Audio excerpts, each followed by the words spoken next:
সুপ্রিয় শিক্ষার্থীরা আসসালামু আলাইকুম। সবাইকে আজকের পর্বে স্বাগত জানাচ্ছি। আজকে আমরা কয়েকটি সম্পাদ্য আঁকা শিখব। নবম ও দশম শ্রেণীর গণিতের সপ্তম অধ্যায়ের ৭.২ এর যে সম্পাদ্য এক্সট্রাগুলো আছে সেগুলো করব। আজকে আমরা প্রথমে ১৪ নম্বর এক্সট্রাটা করব ৭.২ এর। ওখানে রম্বসের কথা বলা আছে। আমরা রম্বস কাকে বলে একটু শিখে নিই।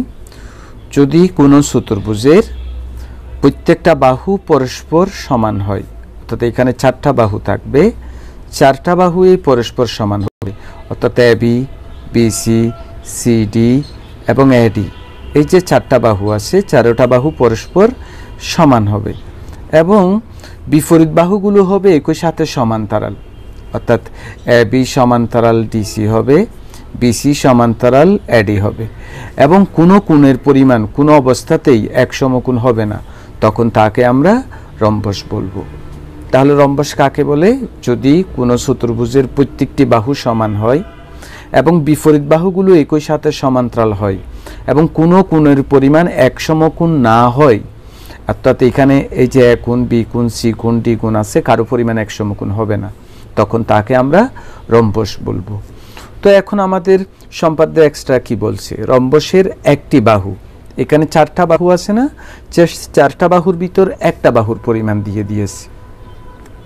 বিপরীত কৌণিক বিন্দুগুলো যোগ করলে তাদেরকে আমরা কর্ণ বলবো। যেমন এই রম্বসের 2টা কর্ণ আছে, একটা এসি একটা বিডি। এসি একটি কর্ণ, বিডি একটা কর্ণ। তো 2টা কর্ণের ভিতর একটা কর্ণের পরিমাণ দিয়ে দিয়েছে। রম্বসের একটি বাহু এবং 2টি কর্ণের ভিতর একটা কর্ণের পরিমাণ দিয়ে দিয়েছে। আমাকে রম্বসটি কি করতে হবে? আঁকতে হবে। আমরা মনে হয় বুঝেছি সাধারণ নির্বাচনটা। অর্থাৎ একটা রম্বসের 4টা বাহু তো সমান, তো তার ভিতর বাহু একটার দৈর্ঘ্য দেওয়া আছে, তারপরে 2টা কর্ণের ভিতর একটা কর্ণের দৈর্ঘ্য দেওয়া আছে, আমরা রম্বসটা আঁকবো। এখানে বলে নেওয়া ভালো, রম্বসের কর্ণ দুটোটা কখনোই সমান হয় না, তার ভিতর একটা ছোট হয়, একটা কি হয়, বড় হয়। তো আমরা কিভাবে আঁকছি? আমরা প্রথমে একটা বাহু নিয়ে নিব, বাহুটা তুলনামূলকভাবে একটু ছোট নিই আমরা এবং কর্ণটা একটু বড় নিই, একটা কর্ণ নিই। তো মনে করি বাহুর দৈর্ঘ্য এ, কর্ণের দৈর্ঘ্য ই দেওয়া আছে, আমরা রম্বসটা কি করব? আঁকবো।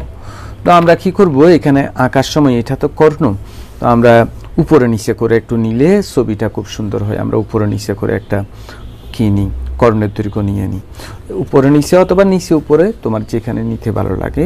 মনে করো আমরা নিয়ে নিলাম এই দিক থেকে এইদিকে বাঁকা করে একটা রশ্মি নিয়ে নিলাম, মনে করি এর নাম দিই এ এম।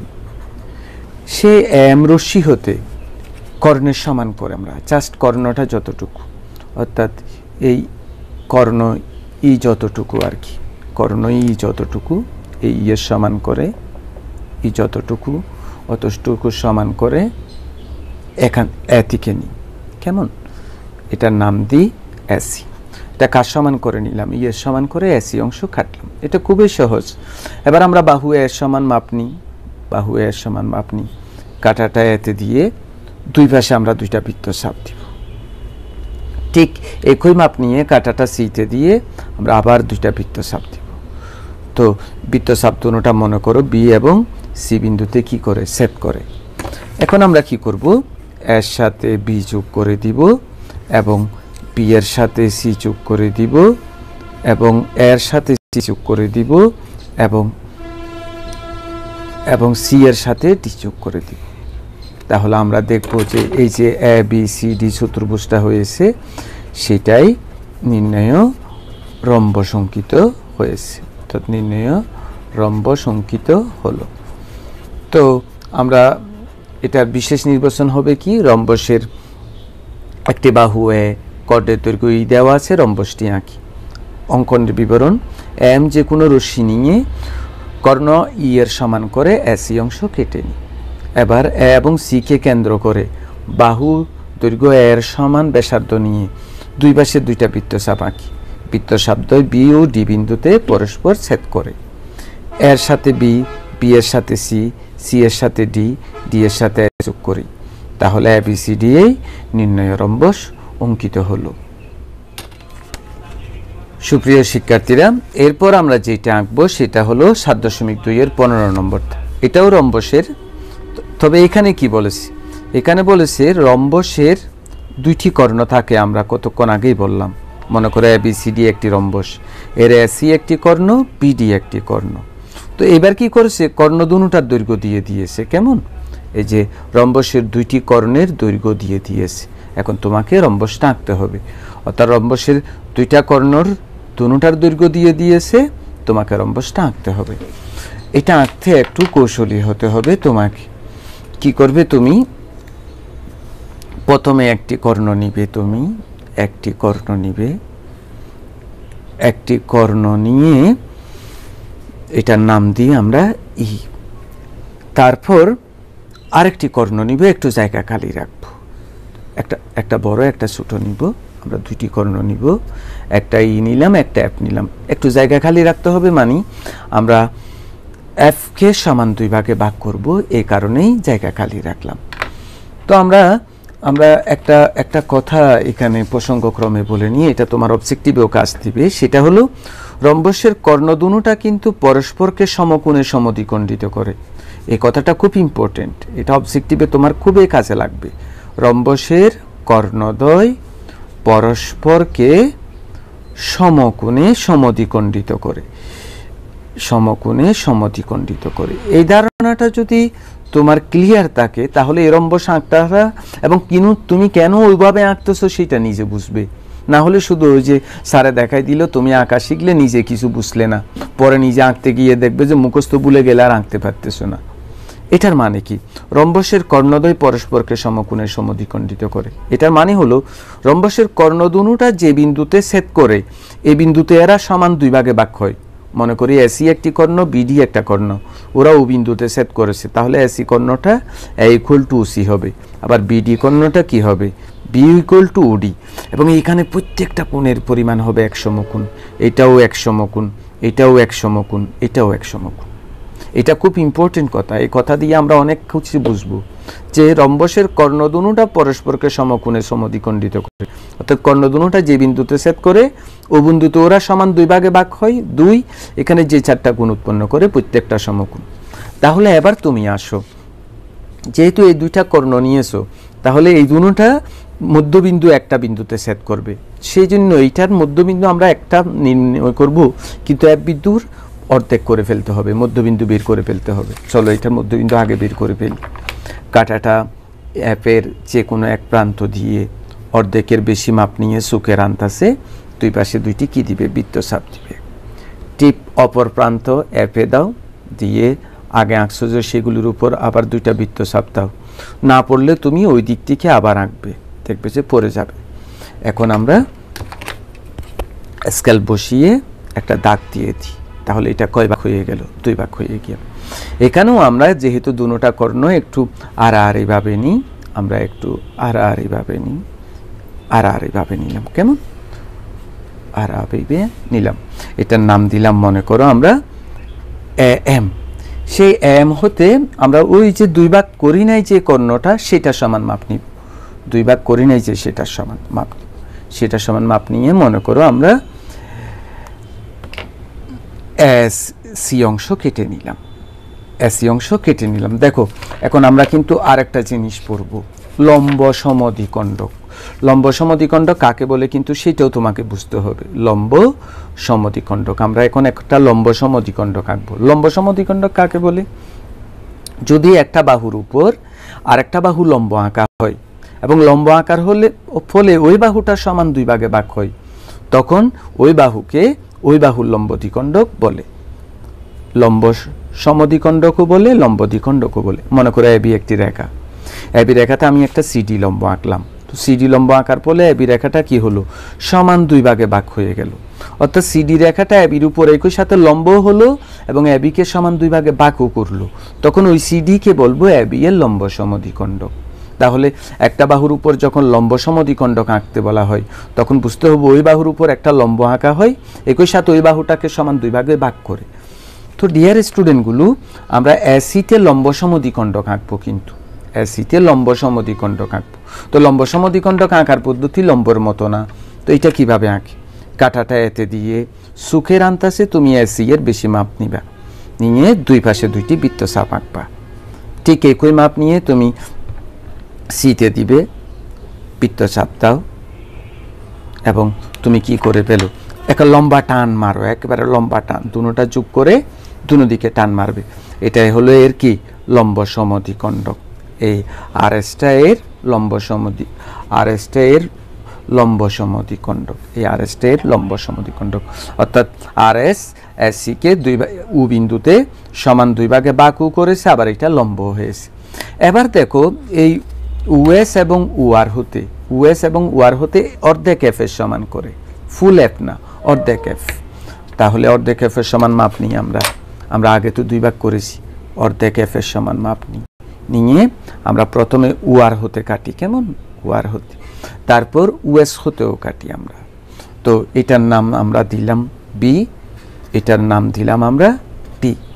এখন কি করব, আমরা এর সাথে বি যোগ করে দিব, কেমন এর সাথে বি যোগ করে দিই, এবং বি এর সাথে সি যোগ করে দিই, এবং এর সাথে ডি যোগ করে দিই, এবং সি এর সাথে ডি যোগ করি। এটা এইখানে হবে, এইখানে সেট করছি। তাহলে এ বি সি ডি এই নির্ণয় কি অঙ্কিত হলো, রম্বস অঙ্কিত হলো। তো আমরা এটার বিবরণ কিভাবে লিখব, মনে করি রম্বসের দুইটি কর্ণ ই এবং এফ দেওয়া আছে, রম্বসটি আঁকি। তো আমরা কি করেছিলাম, প্রথমে এম যে কোনো রশ্মি নিয়ে ই এর সমান করে এসি অংশ কেটে নিই। তারপরে এসি এর লম্ব সমদ্বিখণ্ডক কি এঁকেছি, আর এস এঁকেছি। তারপর আর এস হতে লম্ব সমদ্বিখণ্ডক কি এঁকেছি, আর এস এঁকেছি, যেটা এসি কে উ বিন্দুতে সেট করেছি। এবার উএস এবং উআর হতে অর্ধেক এফ এর সমান করে, উআর ও উএস হতে অর্ধেক এফ এর সমান করে যথাক্রমে উবি এবং উডি আঁকি। তারপর আমরা এর সাথে বি, বি এর সাথে সি, সি এর সাথে ডি, ডি এর সাথে যোগ করেছি। তাহলে এ বি সি ডি এই কি অঙ্কিত হলো, নির্ণয় রম্বস অঙ্কিত হলো। সুপ্রিয় শিক্ষার্থীরা, এরপরে আমরা বেছে নিয়েছি 7.2 এর 16 নম্বর এক্সট্রাটা। এখানে কিন্তু বর্গক্ষেত্রের পরিসীমা দেওয়ার কথা বলছে, বর্গক্ষেত্রটা আঁকবে। তো আমরা সবাই জানি যে চতুর্ভুজের প্রত্যেকটা বাহু পরস্পর সমান, মনে করো এ বি সি ডি চতুর্ভুজ, তার এ বি বাহু, বিসি বাহু, সিডি বাহু, এডি বাহু, প্রত্যেকটা বাহু যদি সমান হয়, এই প্রত্যেকটা বাহু যদি সমান হয়, 1 2, প্রত্যেকটা কোণ অবশ্যই এক সমকোণ হবে। এখানে যে এ কোণ আছে, বি কোণ আছে, সি কোণ আছে এবং ডি কোণ আছে, প্রত্যেকটার পরিমাণ হবে এক সমকোণ। তখন আমরা ওই এ বি সি ডি কে কি বলবো, বর্গক্ষেত্র বলবো। তাহলে বর্গক্ষেত্র কাকে বলে, যে চতুর্ভুজের প্রত্যেকটা বাহু সমান। 1 নম্বর প্রত্যেকটা বাহু সমান, অর্থাৎ A B, B C, C D, A D সমান, এবং প্রত্যেকটা কোণের পরিমাণ এক সমকোণ, তাকে বর্গক্ষেত্র বলে। এই তথ্যগুলো খুব ইম্পর্টেন্ট, এটা তোমাকে এমসিকিউ আনসার করার সময় কাজ দিবে। সুতরাং তথ্যগুলো যত শুনবে, মনে রাখবে, বুঝতে চেষ্টা করবে, অনুধাবন করতে চেষ্টা করবে। তো পরিসীমা মানে তো আমরা এতদিনে বুঝে ফেলেছি। পরিসীমা মানে কি, এই 4 বাহুকে যোগ করলে যে বাহুটা হবে আর কি, 1 2 3 4, এই 4টা বাহু যোগ করলে যেটা হবে সেটাই হবে পরিসীমা। এখন দেখো, আমাকে যেহেতু বলছে বর্গক্ষেত্রের কথা, বর্গক্ষেত্রের সমকোণ মানে এখানে কোথাও লম্ব, অর্থাৎ 4টা এক সমকোণ হবে। তো এক সমকোণ হলে কোথাও না কোথাও গিয়ে তোমাকে লম্ব আঁকতে হবে, অর্থাৎ বর্গক্ষেত্রের কোণগুলো এক সমকোণ। তো এক সমকোণ হয়ে যায়, সেই জন্য সে লম্ব আঁকতে হয়। আর যেহেতু পরিসীমা মানে 4 বাহুর যোগফল এবং প্রত্যেকটা বাহু সমান, সুতরাং তোমাকে বর্গক্ষেত্রের পরিসীমা দেওয়া থাকলে পরিসীমাকে 4 ভাগ করলে তার 1 ভাগ হবে তার 1 বাহুর দৈর্ঘ্য। বর্গক্ষেত্রের যদি পরিসীমা দেওয়া থাকে, এটাকে যদি আমরা 4 ভাগ করি, তার 1 ভাগটাই হবে 1 বাহুর দৈর্ঘ্য। সুতরাং কোনো এক্সট্রা জিওমেট্রিতে, অর্থাৎ কোনো সম্পাদ্যে যদি বর্গক্ষেত্রের পরিসীমা দেওয়া থাকে, সেখান থেকে 1 বাহুর দৈর্ঘ্য বের করার জন্য তোমাকে কি করতে হবে, ওই পরিসীমাকে সমান 4 ভাগে ভাগ করতে হবে এবং ওখানে লম্ব আঁকতে হবে। এটা নিচের দিকে বুঝতে হবে। আমরা প্রথমেই পরিসীমা নিয়ে নিই। পরিসীমাটা উপরে এবং নিচে জায়গা খালি রাখি, এটাকে আমরা 4 ভাগ করবো, যে যাতে ভাগ করার জায়গা থাকে এই জন্য আমরা মানে একটু উপরে নিচে জায়গা খালি রাখবো, একটু বড় থেকে নিয়ে যাতে বর্গক্ষেত্রটা বড় হয়।